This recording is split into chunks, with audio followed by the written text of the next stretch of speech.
ओम शिव गोरक्ष सत नमो आदेश सत गुरुदेव भगवान गुरु गोरक्षनाथ जी महाराज को आदेश 984 शिवों को आदेश। बहुत से बच्चे साधनाएं करते हैं, उनको नियमों का पता नहीं होता। वो साधना तो उठा लेते हैं, कहीं से भी देख के किसी से पूछकर साधना उठा लेते हैं, फिर नियम करते नहीं हैं, उनको उनकी साधना का फल प्राप्त नहीं होता है। सबसे ज़्यादा जो अहम होता है साधना के साथ उसके नियम ज़रूरी होते हैं बेटा। तो आज मैं आपको बताऊंगा कि कोई भी साधना हो, चाहे इसके लिए आपकी कोई भी साधना हो, ये नियम तो आपके करने ही करने होंगे आपको। सबसे पहला नियम तो बेटा आपको ज़मीन पे सोना होगा। कोई भी आप साधना उठा रहे हैं तो आपको ज़मीन पे सोना होता है। दूसरा नियम बेटा आपको पूर्ण रूप से ब्रह्मचर्य का पालन करना होता है, तन से भी और मन से भी। तीसरा नियम होता है बेटा आपको साधना काल में पहली बात तो कोशिश ये करो कि आपको कहीं किसी के घर से बाहर जाना ही ना पड़े।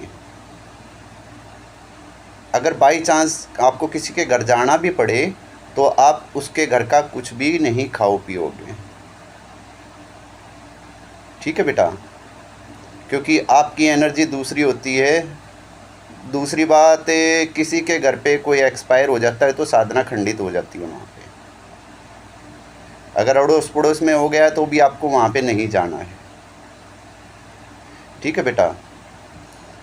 इसके बाद आपको सफ़ेद चीज़ों का परहेज़ रखना होता है। दूध, दही, चावल, सफ़ेद मिठाई, इन सब का परहेज़ होता है। और सबसे बड़ी बात बेटा आपका साधना के अंदर विश्वास होना चाहिए। जो भी जिस भी देवता का आप जाप कर रहे हो उनके प्रति आपका पूर्ण समर्पण और विश्वास होना चाहिए। और साधना बेटा तभी फलित होती है जब आप निस्वार्थ भाव से उस साधना को उठाते हैं। उसके पीछे आपका कोई स्वार्थ ना हो कि मैं ये साधना कर रहा हूँ, मुझे तो वो चाहिए है, ये चाहिए, ऐसा कुछ नहीं हो, तब साधना का आपको फल प्राप्त होता है, ठीक है बेटा। तो ये जो मैंने नियम बताए हैं ये हर एक साधना के लिए ज़रूरी होते हैं। आशा करता हूँ बेटा आपकी सबकी समझ में आया होगा। अब आप आगे से कोई भी साधना उठाओगे तो इन नियमों का ज़रूर पालन करो। आपको बाबा गुरु गोरखनाथ जी और माँ काली की कृपा से साधना में ज़रूर सफलता प्राप्त होगी। ओम गोरक्षादेश आदेश आदेश। सभी का कल्याण।